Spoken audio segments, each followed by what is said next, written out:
Hello everyone. Oh, we've come to the crucial video. Now I have to tell you the story of how I got de-virginized. Yeah, I lost my precious virginity. Now, I have to tell you this. I was a very mature girl for my age. By the time I was 9 years old, my breasts began to grow. I remember in the farm walking around topless, and I suddenly began to feel strange. I don't know why, but I think people were looking at me because my breasts were just beginning to grow. I mean, there were hardly anything there, but they're just barely beginning to grow. But I know for sure, at 9 years old, I started to get a lot of hair down there. And I'm talking about it started growing down my thighs. And I was wearing short shorts, and when I wear short shorts, you could see it. And somebody in my family, a couple of people actually, Marius was there, my mother's new boyfriend, husband, and they called him and they said, "Look, Raza's got hair growing down her thighs." And I didn't know why it would be a big deal. And he goes, like it was something awful. Oh, what the fuck? Who cares? So what? So I got hair growing down my thighs. I didn't understand the significance of it. I didn't know that it was a precursor to my, becoming a woman and starting my period and everything, because my menstrual cycle began when I was 10 and a half years old. It was actually the last day of school, or the day after the last day of school, when I was in the 5th grade. And I had such awful cramps, such horrible cramps and pains, that I remember I was in the room, and I was in such pain I couldn't move. And my brother was there, and I said, "Jim, when you go down, tell Mom I need her." And he went down and he never told her. He never called her. He never did anything.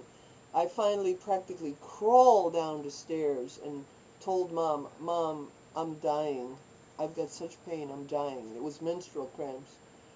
And she had the medicine, Midol it's called, Midol, which takes away the cramps that you have from that.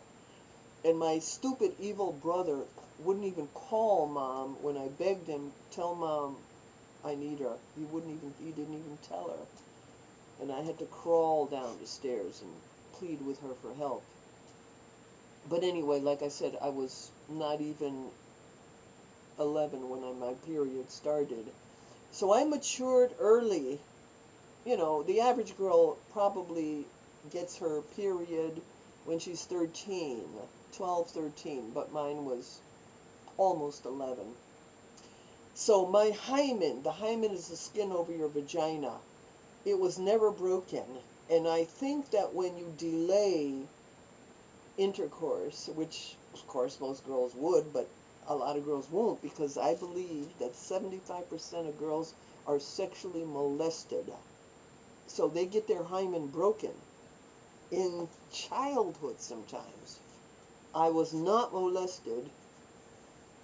So my hymen, I think, that's my opinion, I never asked a doctor, I think it got tougher and stronger and thicker, so that eventually when I was 15, actually 16 really, when I started to try to have sex, no guy could break through my hymen, the skin, because it was so tough and strong and thick. You hear me? You understand me? Does that make sense? I hope so. Okay, excuse me for a second.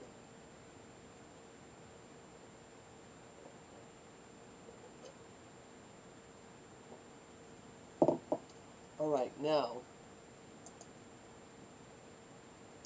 I'm going to tell you the story, how I got de-virginized. So, before I get to that, the prelude is, I explained in another video how my mother was the sex police, my mother and her boyfriend, and she found out about this guy I used to spend nights with. I tried to stay away from the house because of the abuse. I hated being at home in Middletown. I hated being at home. I hated being at home. I hated being at home. So I would go to school, come home, did my homework, stayed away from them. I didn't eat dinner with them. I was starving half the time because my mother wouldn't let me eat unless I sat with them. And when I sat with them, they'd ridicule me and make fun of me and call, say all kinds of stupid things and laugh at me, and I couldn't stand sitting with them and eating with them. And when I tried to eat later, my mom said, unless you sit with us and eat, you don't eat. So I didn't eat. So that was good for me because I was good looking, I was thin.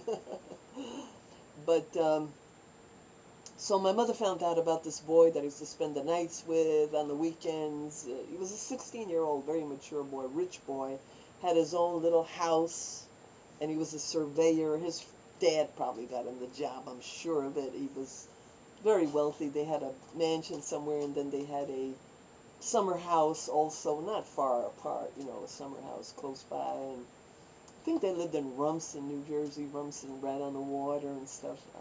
But I don't remember for sure. But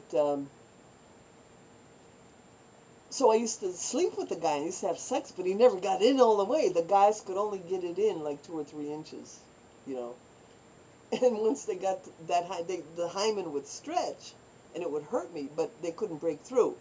But so when the guy who broke through, I'm getting to the story to tell you the guy who did break through. So I used to, when I was 16 years old and I was doing my last year of high school, when I went to live with my dad, I used to go, I had problems. That's another video. I got to tell you about what they did to me in school. It was like from the frying pan into the fire most of my life.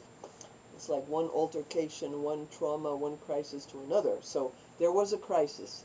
And that crisis was that I played a lot of hooky, and I used to go out at night. And I used to go out at night to have fun and to look for love and to look for adventure. And I was in the city, man. I was in the city.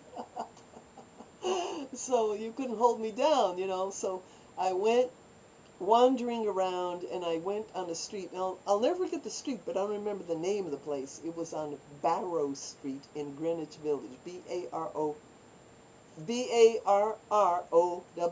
Barrow Street.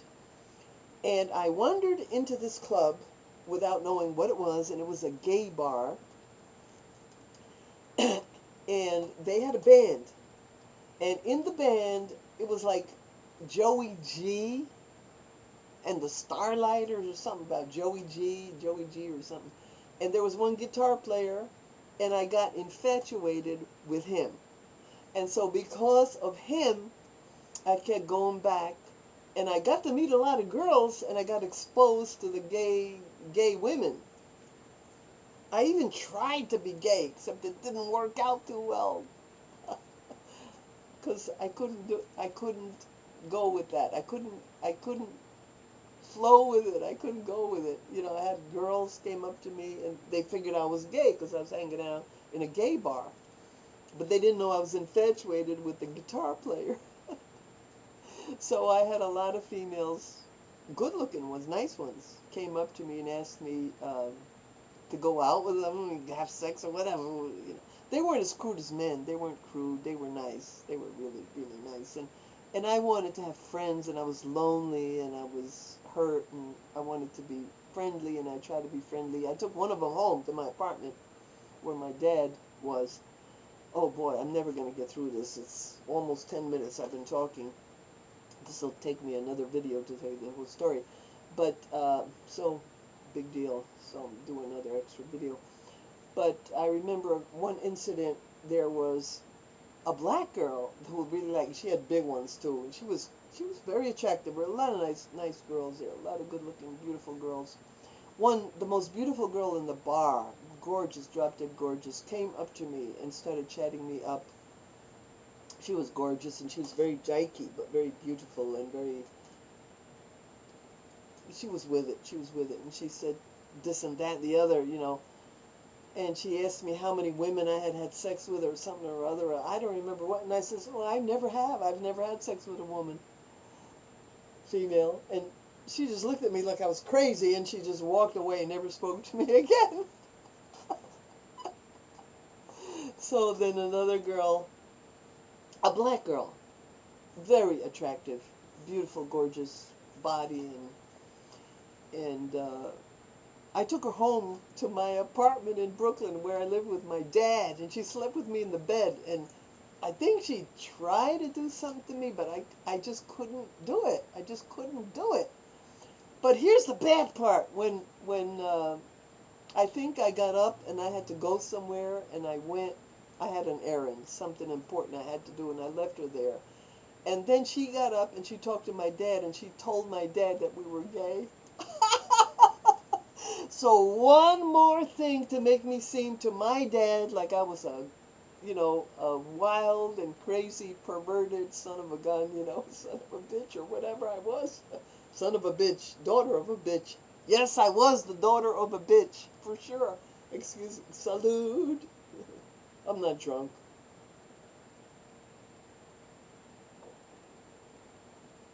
I think this is my 11th or 12th video, so I need a little refreshment to keep me going. Otherwise, I got to stop and have something to eat. And I don't want to stop. I want to make 20 videos today, so here I go.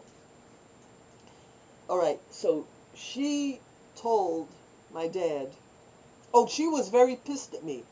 Because when we would walk down the street together, I kept eyeballing all the guys. The handsome, if I saw a good-looking, what seemed to me good-looking. She says, "You're a whore! You're a whore!" She was so angry. I'm sorry. I'm sorry. To be continued.